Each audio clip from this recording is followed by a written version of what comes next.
In Cozumel, Mexico, this is Cruise News Today with Doug Parker. Good morning. Here's your cruise news for Thursday, October 13th. 2 cruise ships are back in service. After an extensive dry dock in France, Norwegian Escape entered back into guest operations on Wednesday over in Italy. The vessel has spent the past season operating voyages around the Mediterranean.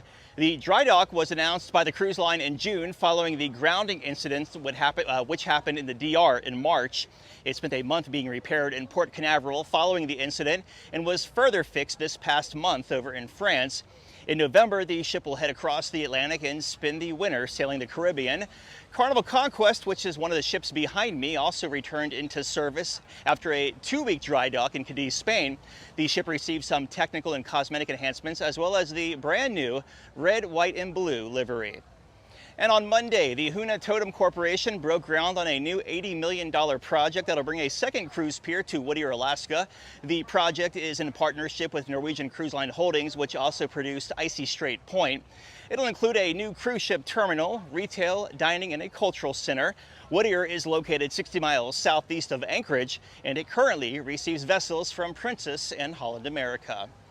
And here's another reason to fly to your cruise port a day or two early. The 17 largest airlines in the U.S. canceled over 3% of their domestic flights between January and June. That's compared to just 1.5% during the same period last year.